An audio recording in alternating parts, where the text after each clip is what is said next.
Ertugrul Gazi ছিলেন উসমানীয় সাম্রাজ্যের স্বপ্নদ্রষ্টা ও প্রথম উসমানের পিতা।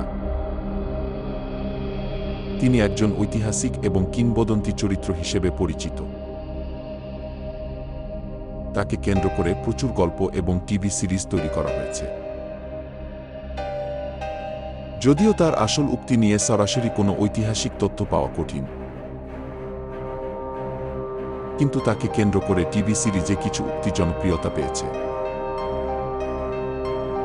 এখানে তার কথিত এবং সিরিজে ব্যবহৃত কিছু উক্তি উল্লেখ করা হল।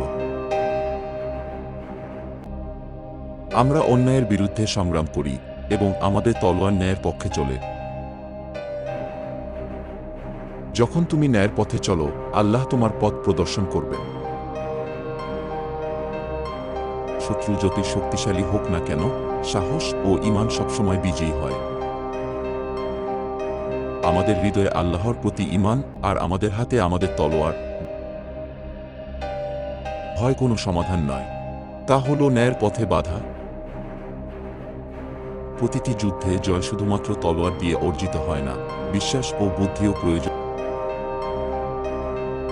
সত্যের পথে যে হাঁটে, আল্লাহ তার সাথে থাকেন।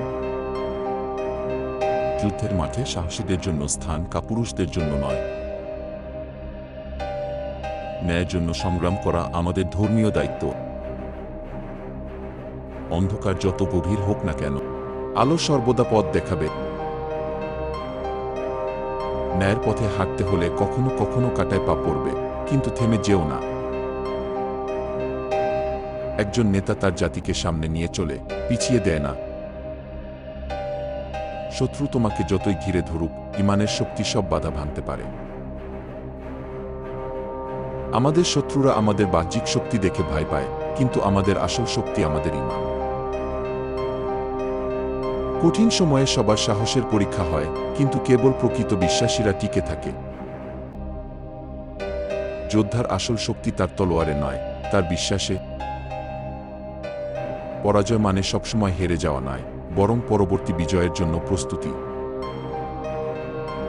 তুমি যখন সত্যের পথে থাকবে, তখন তোমাকে কোনো শক্তি থামাতে পারবে না। আল্লাহর উপর ভরসা করো এবং তার ন্যায়ের জন্য লড়াই করো।